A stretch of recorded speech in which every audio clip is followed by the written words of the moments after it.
గాంధీ ఆసక్తికరమైనటువంటి వ్యాఖ్య చేశారు. కొంతమంది సీనియర్ జర్నలిస్టులు, మాజీ న్యాయమూర్తులు ఒక ప్రతిపాదన పెట్టారు. టాప్ లీడర్ల మధ్య ఒక చర్చ జరగాలి దేశం ఎదుర్కొంటున్న అనేక అంశాలపైన, విధానాలపైన అని. మనకు తెలుసు అమెరికన్ డెమోక్రసీలో ప్రెసిడెన్షియల్ డిబేట్ అని ఉంటుంది. ఇద్దరు ప్రెసిడెన్షియల్ నామినీస్ ఫేస్ ఆఫ్ అవుతారు.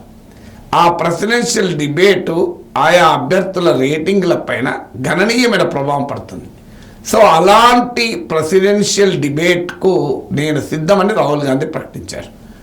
అమెరికా తరహా ప్రెసిడెన్షియల్ డిబేట్కు ఐఎమ్ రెడీ మోడీని ఆహ్వానించారు. ఇప్పుడు రాహుల్ గాంధీ ఈ జర్నలిస్టులు, న్యాయమూర్తులు తీసుకున్న ఇనిషియేటివ్కు సిద్ధమని ప్రకటించి నరేంద్ర మోడీ కోర్టులో బంతివేశారు. అయితే బహుశా మోడీ దీనికి అంగీకరిస్తాను నేను అనుకోను. ఎందుకంటే ఈ 10 ఏళ్లలో మోడీ ఒక లైవ్ ప్రెస్ కాన్ఫరెన్సే అడ్రస్ చేయాలి ఇంతవరకు. సో అందువల్ల ఆయన ఒకవేళ ఇంటర్వ్యూలు టీవీలకు ఇచ్చినా అది సెలెక్టెడ్ జర్నలిస్టులకు ఇస్తూ వచ్చారు. అది కూడా క్వశ్చన్స్ ముందుగానే డిసైడ్ అయిన క్వశ్చన్లకు మాత్రమే ఆన్సర్ చేస్తాడు. ఇంప్రాంప్టివ్గా, స్పాంటేనియస్గా ఏ క్వశ్చన్లకు మోడీ ఆన్సర్ చేయడు. ఇది పార్లమెంట్లోనే మోడీ క్వశ్చన్లకు ఆన్సర్ చేయలేదు, మీడియాకి ఎక్కడిది. సో ఈ 5 ఏళ్లలో మీరు గమనిస్తే ప్రైమ్ మినిస్టర్ పార్లమెంట్లో క్వశ్చన్స్ ఆన్సర్ చేసిన సందర్భం లేదు. మౌనమునిగా చెప్పబడే మన్మోహన్ సింగ్ అయినా లైవ్ ప్రెస్ కాన్ఫరెన్స్ అటెండ్ అయ్యాడు. ఈవెన్ అమెరికాలో ప్రెసిడెంట్ బైడెన్ కలిసిన తర్వాత ఆ ప్రోటోకాల్ ఏంటంటే ఇద్దరు president of America, prime minister of India విలేకరులతో మాట్లాడాలి. దీనికి భారత ప్రభుత్వం అంగీకరించలేదు. Prime minister office American white house ఒత్తిడి మేరకు చివరకు 2 ప్రశ్నలు తీసుకోవడానికి మాత్రమే అంగీకరించారు. ఆ 2 ప్రశ్నలు వేసిన వారిలో ఒకరు అమెరికాలో సీనియర్ జర్నలిస్ట్. సో ఆమె అడిగితే ఆమె పైన పెద్ద ఎత్తున ట్రోలింగ్ జరిగింది. అందువల్ల ప్రధానమంత్రి సహజ శైలి ఇది. ఆయన వన్ సైడెడ్గా మాట్లాడతారు తప్ప ఇంటర్వ్యూలు, క్వశ్చన్లు, డిబేట్లు వీటికి ఎప్పుడూ అంగీకరించారు. అందువల్ల అసలు నార్మల్గా టీవీలకు ఇంటర్వ్యూ ఇయ్యరు. ఈసారి ఎన్నికలు వచ్చాయి కనుక ఎక్కడో ఒక చోట తనకు దెబ్బ తగులుతుందన్న అనుమానం మోడీకి కలిగింది కనుక చాలా టీవీ ఛానళ్లకు, పేపర్లకు ఇంటర్వ్యూలు ఇస్తున్నారు. ఆఖరికి ఇండియన్ లాంగ్వేజెస్, భారతీయ భాషల్లో ఉన్న పత్రికలకు ఛానల్ కూడా ఇస్తున్నారు. ఇప్పుడు తెలుగులో కూడా టీవీ ఛానళ్లకు, న్యూస్ పేపర్లకు కూడా ఇంటర్వ్యూలు ఇస్తున్నారు.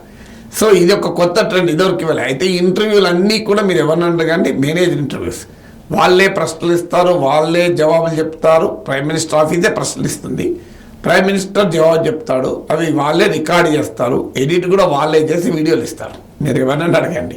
సో అందువల్ల రాహుల్ గాంధీ ఇప్పుడు అమెరికా తరహా డిబేట్కు నేను సిద్ధమంటే అంగీకరిస్తారా? అయితే దీనికి బీజేపీ కౌంటర్ కూడా మొదలుపెట్టింది. స్మృతి ఇరానీ ప్రకటించింది, అసలు మొదలు రాహుల్ గాంధీ ప్రైమ్ మినిస్టర్ అభ్యర్థి చెప్పండి అన్నారు. అది వీక్ పాయింట్. నిజంగానే ఇండియా కూటమి దగ్గర దానికి ఆన్సర్ లేదు. ఒక్కసారి Rahul Gandhi prime minister candidate అన్నారు అనుకోండి, అది అనేక మంది అనేక రకాలుగా రైజ్ అయ్యే ప్రమాదం ఉంది.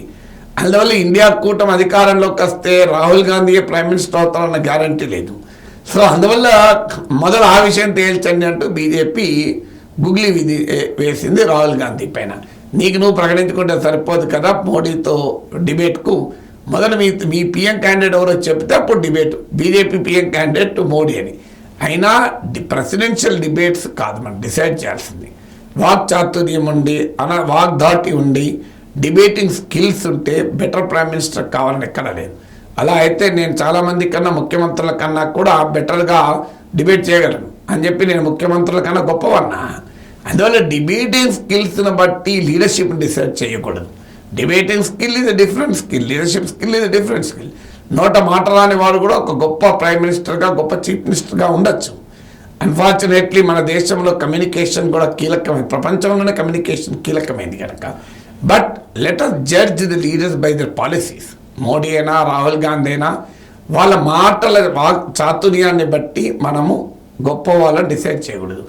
ఆయా ప్రభుత్వాల విధానాలపైన, పార్టీల విధానాలపైన ఒక ఇన్ఫార్మ్డ్ డిబేట్ జరగాలి.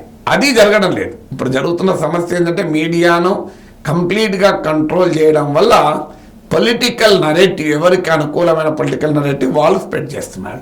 సోషల్ మీడియా అయితే వల్గరైజ్ అయిపోయింది, వాండలైజ్ అయిపోయింది. అందువల్ల దేశంలో జరగాల్సింది ఇద్దరు నాయకుల మధ్య వాగ్దాటిని చూపెట్టుకునే పరీక్ష కాదు. It need not be a test in the debating skills. దీనిపైన ఒక విస్తృతమైన పాలసీస్ పైన, ప్రోగ్రామ్స్ పైన ఇన్ఫార్మ్డ్ డిబేట్ అంటే విజ్ఞానదాయకమైన చర్చను మనం కోరుకోవాలి.